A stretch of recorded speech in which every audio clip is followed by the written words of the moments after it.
afternoon with Policy Presents. I'm Rebecca Flannery. Sorry about that very loud background music. We're there now. The Essential Freshwater Package is part of a new national direction to protect and improve our rivers and waterways, our lakes, streams and wetlands. The Essential Freshwater Package aims to stop further degradation, start making immediate improvement and reverse past damage. Consultation is again, yes, again, this is the second round after an unsuccessful first attempt. Today we are discussing wetlands and more importantly, what it means for you and your farming operation. Joining us today is National Board Member of Federated Farmers, Chris Allen, Dr. Paul Lemire, Regional Policy Manager, and Senior Policy Advisor, Peter Wilson. We've already got lots of questions coming through and you can put yours in the chat just below there, the Q&A box. Chris Allen, what's your take on what's going and why is it that we're in the second round of consultation? Thank you very much, Rebecca, and good afternoon, everyone. And coming from a beautiful spring day in mid-Canterbury. So the National Policy Statement and the National Environmental Standards are particularly important planning instruments, and they direct a lot of activities that are going on. But in amongst those and threaded through them is a lot to do with wetlands.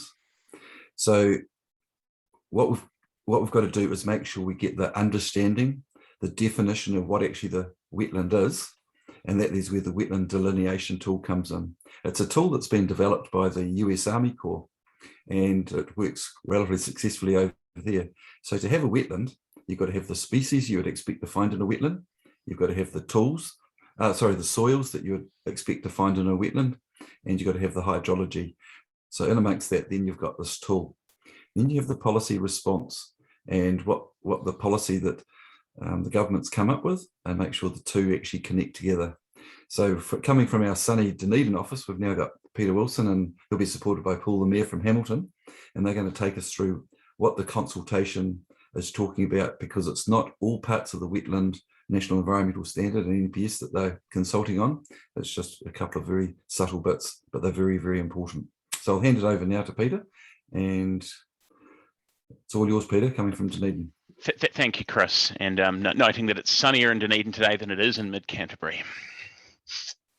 So effectively, yeah, the government is now having the second round of consultation on the Essential Freshwater Package, because I think, to be fair to them, they've worked out that what the rules they put in place last year are simply not practical, and they're not going to work for farmers. And wetlands are such a complex environment that it's one of those places where you absolutely have to get the definitions right, and you have to get the policy right, or there can be some really negative unintended consequences out on farm. And that's certainly what the feedback Federated Farmers has been getting for the last year since the government put the original policy package out. So if we just to note, the government's actually wanting to change both the National Environmental Standard for freshwater, which are the nationwide rules that apply over the top of regional plans, and also the National Policy Statement for Freshwater Management, which is the government direction to regional councils on how to write a regional plan. So if we go to the next slide, please. So at the moment, this is giving you the current situation out there on your property. At the moment, you need a resource consent for things like any utilities in a wetland, jetties, signs, tracks, bridges, even mai. You need to get a consent for that. And you need a non-complying consent, which is like the second hardest type of consent there is, for doing even simple things like earthworks within 100 metres of a wetland, if it's likely to involve any drainage of the wetland or even partial drainage. Any vegetation clearance within a wetland or 10 metres of it, and carrying out earthworks within a wetland. The only exemptions to that are some minor restoration activities. And by minor, I mean so minor that you have to, the regulations even say you have to do it with handhold tools. So effectively, at the moment, it locks wetlands up, both in terms of what you can do to restore and enhance them, which goes against the government's definition, and the practicalities of farming such things as wet paddocks. And wet paddocks are sadly, most wet paddocks in New Zealand are at the moment under the wetland definition, sadly covered as a wetland and not part of a farm or improved pasture. And I'll get to that in a minute. And of course, any earthworks using damming or diverting water discharging within a wetland is prohibited.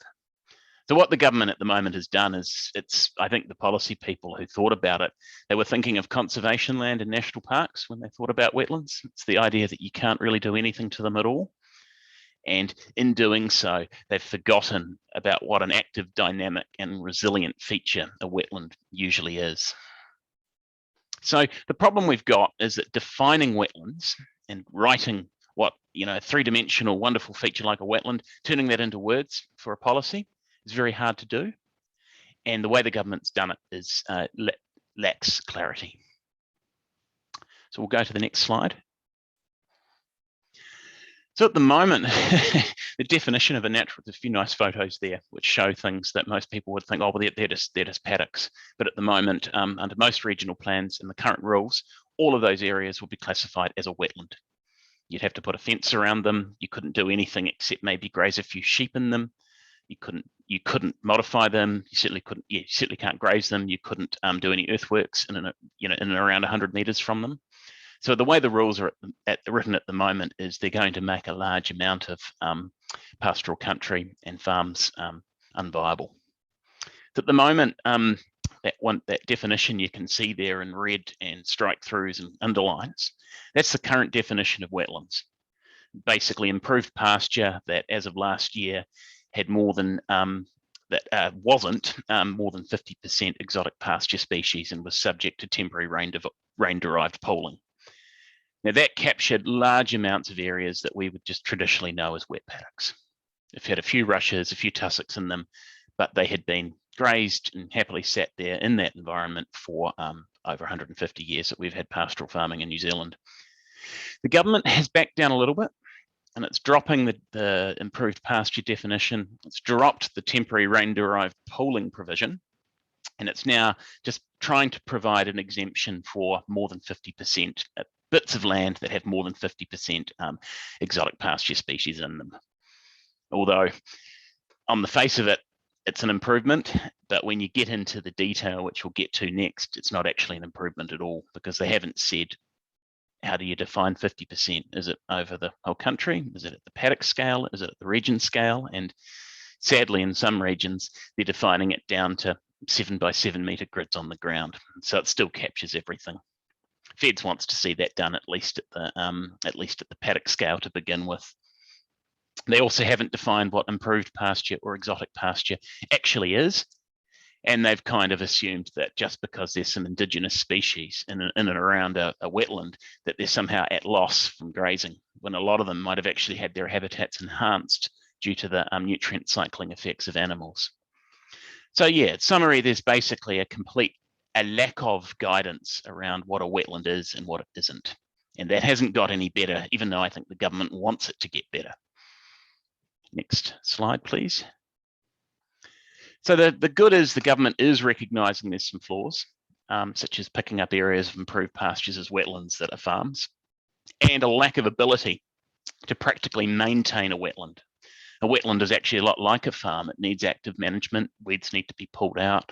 Water levels need to be maintained and managed. And the government, I think, definitely wants to fix that. But the bad is that the people writing these policies don't have a lot of practical experience on the ground. None of the proposed changes fix the issues that farming has with the regulations. And they're also sneaking through something I think quite dangerous. They're proposing that things like mining, infrastructure, urban development, they're proposing that those activities can get a consent, a resource consent, to damage or degrade or remove wetlands, urban sprawl, housing, mining, quarrying. But they've said, no, for farming, there's no ability for a farm to get a similar type of consent. So it's one rule for the city, one rule for urban, and no rules for the country. And that's quite dangerous, and it's quite a damaging precedent away from the old way that New Zealand used to look at things. We used to look at things on their effects. Now we're starting to say urban good and country bad, at least as far as wetlands go. Next slide, please. So if you have a look there on that thing on the left-hand side, that photo, I think you can probably just about count the number of rushes there are there. That's in Wellington. It's in the Wellington region. Currently, under the current definitions, that would be a natural wetland. You would have to fence it. You couldn't have any stock heavier than a sheep in there. You couldn't do any earthworks around it. You couldn't remove any vegetation, including a weed from it, except if you were doing it with handheld tools. And that's just the way the wetlands are written. So the improved pasture exempt, you'd think that the changes at the moment would fix it. But at the moment, unless Feds is successful at getting something like a paddock scale assessment through the ministry, we're pushing very hard for it, it would still be classed as a wetland. It is most definitely not a wetland. The government would have never had any intention of trying to capture that. And it's hard when you sit here and you do this job to work it out, why they got this so wrong. And I think it's because in the minds of the people writing these policies, they've assumed that grazing on land means the loss of wetlands automatically. When a wetland is it's a hydrological feature and a soil feature in the landscape. Lots of wetlands they just sit there regardless of what's on the surface of them. So wetlands are quite resilient, and that's the point we're trying to get across to the policy officials at the moment. So next slide, please. So maintenance and development of wetlands, lots of farmers and have done this for a long time, but certainly it's been an increasing uptake in recent years. Maintain and enhance wetlands. Wetlands are a great thing to have on your property. They cycle nutrients, they're good for duck shooting, they just look nice, attract birds. At the moment, the government recognises that the current rules are highly restrictive on if you want to put a wetland on or enhance a wetland on your property. If in effect you would put a wetland on and you would find it would come, you would do the right thing and you would find that you would get restricted with what you've done after you've done the right thing. So the Feds is trying to get some clarity on that. There's no clear definition at the moment on what you can do after a flood. If you need to do a bit of work in the drain, if you need to pull some soil and sediment away after the flood, it's not clear on how you deal with those natural hazards versus at what point could a regional council compliance officer come along and say, actually, you've broken the non-complying rule around draining a wetland. So there's nothing practical in the middle there that works for a farmer. And of course, I mentioned before, mining, quarrying, infrastructure, urban development, subdivision can apply for consents to damage or remove wetlands, but agriculture and rural activities can't, even if you promise to offset or build a wetland somewhere else on your property, which is much the same. Fortunately, the government's worked out that restoring wetlands with only a hand shovel just isn't going to be viable. We don't have a large labour army out there ready to run around with shovels in wetlands. So they've said that they are going to make it a little bit easier to maintain and enhance wetlands, and that's a small good thing with what's being proposed. But yeah, until Feds can fix this, at the moment, doing the right thing by a wetland, enhancing it, could harm you and put you into a compliance situation until we can get some clarity on that. Next slide, please. Oh, and we've finished. So I'm waiting some questions.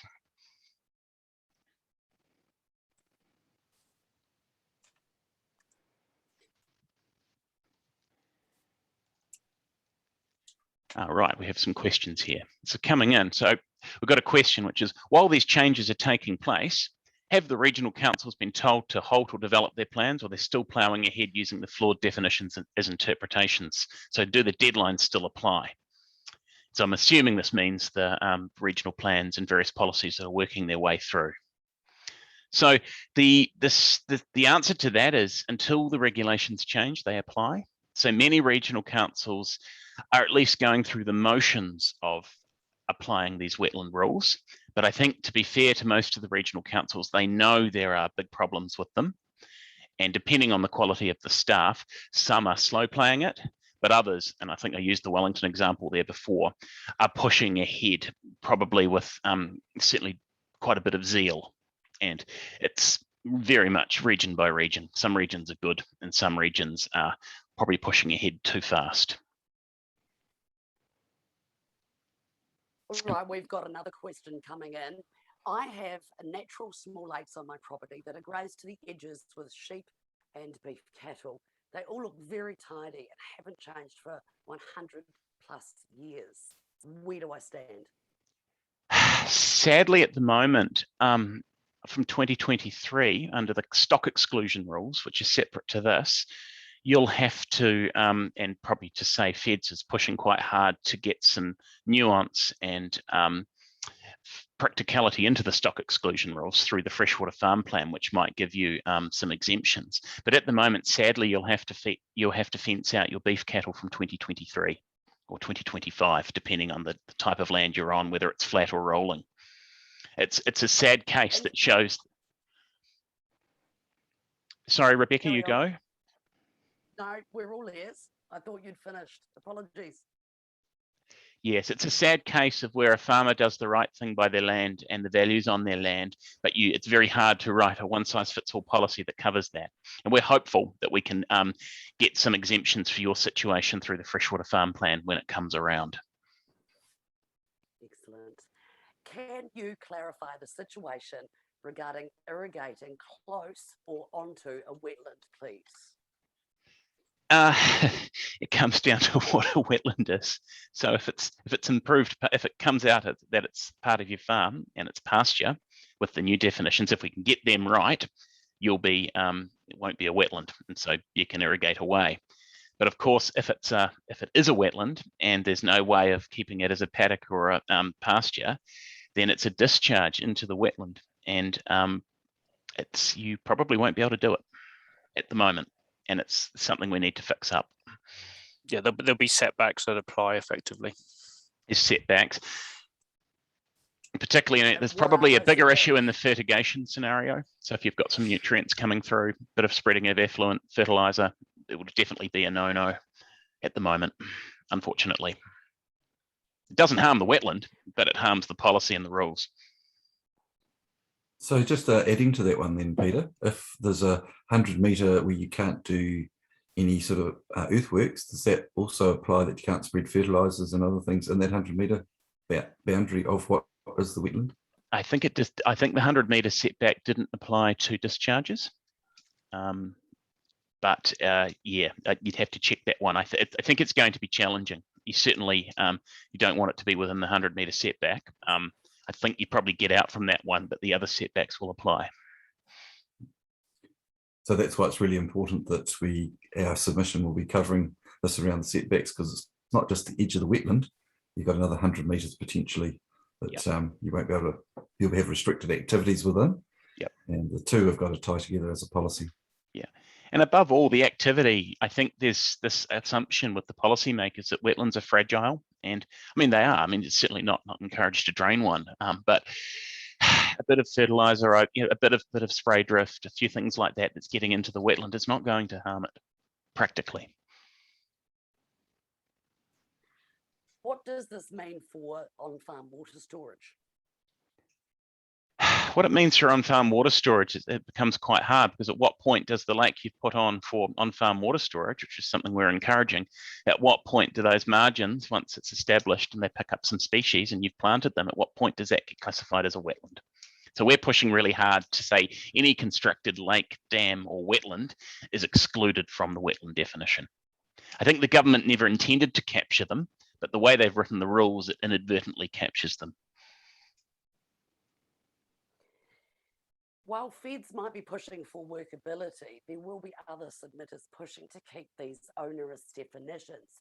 Do we know how to counter those who claim the loss of wetlands is so great that there is no alternative? It's a very good definition. I think it's a very good question. Sorry. I think that to that we would say that in the last 10 years, certainly our GIS and spatial analysis we've done at Feds showed that any further losses of wetlands since 2012, despite quite a lot of agricultural development happening that time, have been within the margin of error of analysis. So we were effectively about the same as we were in 2012. So we're not losing any more wetlands, and that's despite quite a substantial growth in exports and farming during that time. So the facts case supports us. Minister Parker has said that he will not treat rural land as a national park. during our discussions on the RMA reform. Have we discussed this inequity regarding the wetland rules as they are applied to urban and rural activities with the Minister himself? The minister needs to talk to his staff, because the wetland rules look like the sorts of rules you would apply to a national park or conservation land. That's the context they've had. So he needs to tell his officials that at the moment, they're not following on his instruction. But and sorry, Peter. Yeah, and we have meetings with the minister previously and recently. We have pointed out that we want equity between how urban and rural are treated within the whole of the essential freshwater package, and it's done from an effects basis rather than from any other, point of view of doing it. So we have made the point clear, and as Peter says, we've made it clear to the staff as well, so that needs to feed through. Yeah, and he does need to. I think that the challenge here is that it is an easy out for some officials to think, well, we can just got all this land out there, we can just solve the problems that we're not solving in our cities and offset them out to the country. And it does seem it's one of the unfortunate features that I think is coming through policy making at the moment, is that's the mindset of people. And we do have an uphill challenge to get ahead of that. I think we will win in the end. There's a certain practicality that will kick in. But there's a big challenge there. How will these onerous rules actually be policed? I think it's another real worry, because there'll be practical regional councils, or more honest places in the regions where they don't have the staff to enforce them. But it leaves it at the mercy of the compliance officer. And there'll be other regional councils where you do get a zealous staff member or a zealous division, and the farmers in those places are at risk. And that's not fair. Justice can't come down to the whim of a compliance officer and a loose rule. Is there an altitude or slope angle exclusion from having to apply to stock exclusion itself? At the moment, having to apply stock exclusion, at the moment, there is current talk of applying a slope exclusion rule, of not applying it as tightly on steeper land, but that's still up for discussion. It's not enforced yet. That's one of the other consultations Feds is dealing with at the moment, which is the low slope stuff that was wrong when it came out last year and needs a substantial degree of fixes to make it workable. Yeah, and there's also a proposal for 500 meter exclusion, altitude exclusion within that low slope as well. We talked about that in the last policy presents. So while that sort of fixes some of the issues with the low slope land, overall we still think there's major issues, and they should go away from a hardwired map. Yeah, we just couldn't find a way to make the low slope map and the stock exclusion rules work on a nationwide basis. Really, it has to be left to regional councils who know their land to say which bits need to have stock excluded and which bits don't. Does enhancing a wetland qualify for carbon credits? At the moment, unfortunately, it doesn't. And this is one of these problems, that all the modelling around carbon sequestration and uptake was focused on forests, because forests were easy to model and map and measure. But yet a wetland can do quite a lot for carbon too. But the science on modelling it and getting some certainty on those models and some ground truthing hasn't been done to the same degree that it's been done in forests. So yes, wetlands do, but it's quite complex. Are all the farming representative groups on the same page with these issues? Will the feedback and changes be aligned, and how do we know? There'll be a relaxation of the rules in favour of farming. I think that's certain. And the farming groups are all on the same page on this one, which is quite nice. Dairy New Zealand, Beef and Lamb, Fonterra, we're all aligned and talking a lot as we write these submissions. Yep. Okay. Did you have a comment, Chris? No. There will be many wetlands in the margins of rivers where there may be significant protection by existing plants, for example, willows. Should we be aiming to get the ability to carry out farming activities much closer in these situations than is currently proposed? Perhaps the status of the consent applications could be lower than non-complying. It could be. and that's one of the classic cases, because you could go and do an urban development under these proposals quite close to the river and get a consent for it, and they would say yay, but you can't farm. And so if they're doing one rule for urban, they have to go and do another rule for country. But the problem is that the mindset is that farming is bad for wetlands, therefore no lower status or no easier consent pathway will be given, which is Well, that patently about unfair. wraps up the questions. Yes, patently unfair, but it sounds like you're doing a marvellous job working through it all. Final comments or thoughts from our panel today? One point I'd just ask Peter and Paul to answer. So if I was going to recreate a wetland and it happened to have been a wetland 100 years ago, should I be worried? At the moment, sadly, I think you should be, because it will inadvertently, and it's not the government's fault, it's just the way the rules are written, will fall into being classified as a natural wetland. And then you won't be allowed to do anything in it except run around with a garden shovel pulling out a weed when you've got the chance. Yeah, Thank you, and Peter. that's something we've got to change, Chris. We've got to, not make wetlands and restoring wetlands particularly, and putting new wetlands in a liability. We need to make them an asset, and these rules make them a liability, and that's very problematic. There is Thanks, just Tim. one final question. Do we have a minute? Why not? Will do. What about places like Poolburn? They have naturally occurring pools. The clue is in the name. What happens there? I think it will come down to how tough the regional council wants to be, because technically they'll be wetlands. Right. Well, that wraps it up. Thank you so much. No final comments at all? I'll just say we will be fighting hard for farmers, as we always do. The government's trying to engage, to be fair. Obviously, we wouldn't be in this situation if they hadn't put such poorly drafted regulations on the table in the first place a couple of years ago, that we have to keep revisiting and revisiting. I think this is the fourth or fifth set that we're trying to play with, but we'll keep pushing with Team Ag to get the best outcome for farmers we can. And all these regulations, they're all intertwined. So we might be looking at wetlands, but we're looking at stock exclusion. We're looking at stock exclusion, and then we're looking at something else. We've got the national policy statement coming over the top. So great having a big team working hard on this on behalf of our members. So thanks, team. Thank you. And thank you for joining us today. We hope you learned more about wetlands and what they mean for you and your farm. Don't forget, if you want to rewatch this session, go to our website. We'll have it up later today. And don't forget also, our policies are member driven. It is all about you. Members' views are canvassed by our elected representatives and our policy team.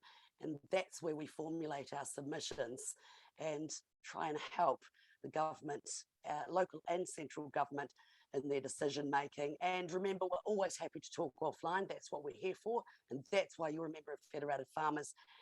If you have any questions, do get in touch. Events at fedfarm.org.nz, and we'll point you in the right direction. We'll be covering lots more topics this year, and if you've got a suggestion, again, reach out and let us know what your questions, concerns or issues are, and keep an eye on the Friday Flash for more topics on our Policy Presents. Have a great Thursday. Goodbye.